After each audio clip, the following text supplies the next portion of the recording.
আসসালামু আলাইকুম দর্শক। আমি কিন্তু আগেই বলছিলাম যে কম খরচে এই ধরনের দেশি গরুগুলো আপনারা পালতে পারবেন। আজকে দেখাবো আপনাদের কিভাবে কম খরচে আপনারা এই দেশি গরুগুলো পালন করেন আর কিভাবে খাবার দেন। তো দেখতেই পারছেন আমি কিন্তু আগের ভিডিওতে দেখাইছিলাম আপনাদের যে আমার চাচা কিন্তু এই ১ম ভাবে শুরু করছে।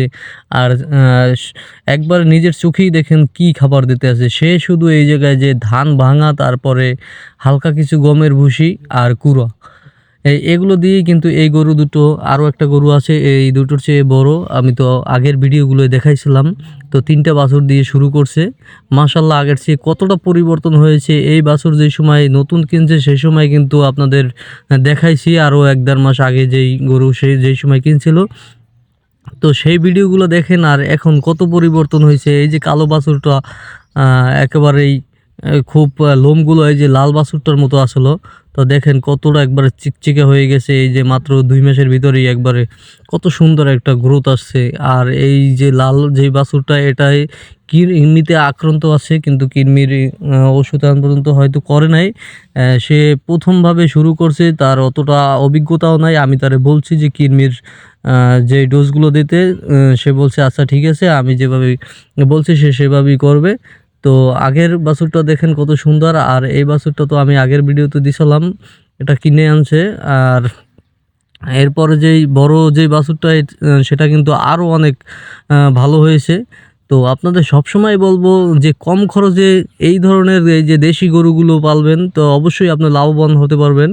আর সবচেয়ে বড় কথা হলো, আর এই ধরনের গরুগুলো কিন্তু সর্বোচ্চ ১ কেজি খাবার দিলেই এনাফ। হ্যাঁ, ১ কেজি দানাদারের বেশি লাগে না এটুক বাছুরে। আর এই যে লাল যে বাছুরটা ওরা ১ কেজি আমার মনে হয় লাগে না। সর্বপ্রথম ০.৫ কেজি দিয়ে শুরু করলেই হয়। এগুলোর একেবারেই খরচ কম। দেখেন এই যে ফ্যান স সম্পূর্ণ দানাদার খাবার সব দেওয়ার পরে কিন্তু পানি দিয়ে এই যে দিছি, তারপরে খাওয়া দাওয়ার পরে একবারে পেট ভরে যাবে। তা আপনারা কিন্তু এই প্রাথমিকভাবে এই রকমের কম খরচে কিন্তু গরু লালন পালন করতে পারেন, অবশ্যই লাভবান হবেন।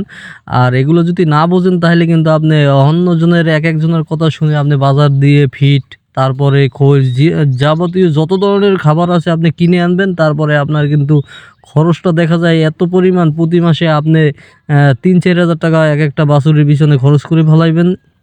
সেই সময় কিন্তু আপনার দেখবেন যে একেবারেই আপনার খরচ অতিরিক্ত হয়ে গেছে। তো আপনার বাছুর যেই গ্রোথ আসছে তার চেয়ে আপনার খরচটা বেশি হয়ে গেছে। সেই সময় কিন্তু মানুষ লসের সম্মুখীন হন।